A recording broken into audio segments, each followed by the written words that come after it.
Hi everyone, my name is Caitlin Rosenblatt and I'm going to talk to you guys about the Augmentative Communication System, or ACS. Individuals with autism commonly face some sort of language delay or deficit. To aid in the development of functional communication skills and/or spoken language, there are many different augmentative and alternative communication systems, one of them being the ACS, which is an electronic speech generating device. This can be a specific device made exclusively for communication, or it can be an app downloaded on an iPad or a tablet of some sort.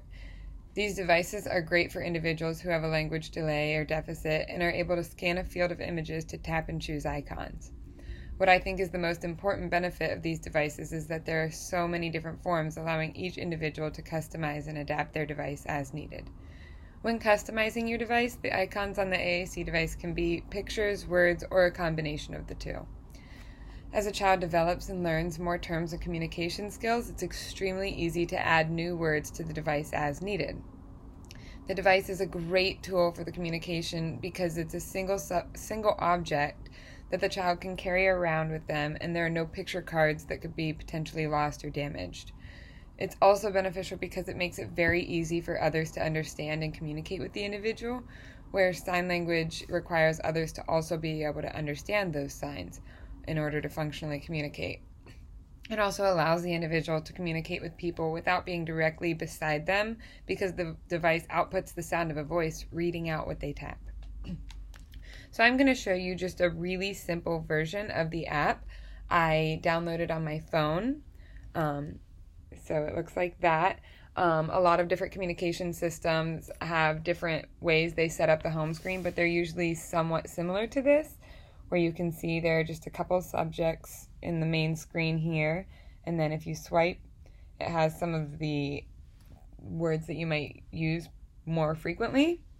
So you could say something like, I want, and then you can go back over and say I want food, so you go to food, and then you could say water, and then up here, I want ice water.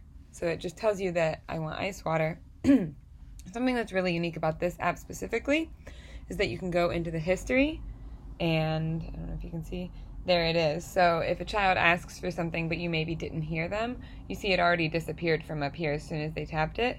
So you can go into their history and I want ice water. Hear what they were trying to ask for, which is a really nice tool.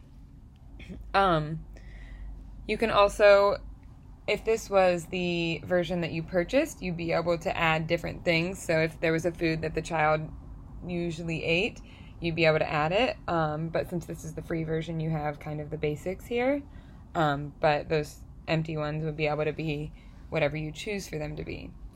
There's also a little section up on top called Quick Phrases, which has, they're red, meaning I can't use them because I have the light version.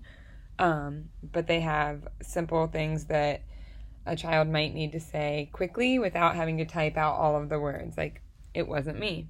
Or there is an area on here that says, I have no symbol for that. I have no symbol. Oh, I lied. It let me say it. So it's a great way for a child to have something quick to tell you without having to tap through all the sentences. Different apps and devices have it set up a little bit differently. There are some apps that as soon as you touch the button, it says the word. It doesn't wait for you to make an entire sentence. So that's really nice. And then there's also some devices, if you purchase them specifically as speech generating devices, they would have a little plastic overlay that might go over the screen that divides up all of these little squares, so it's a lot easier for the child to reach in and touch the correct button, for those who might have a little bit of a fine motor delay. So that is a brief description of the ACS. And this app that I used here is called Sonoflex, the light version. But I hope you enjoyed. Thank you.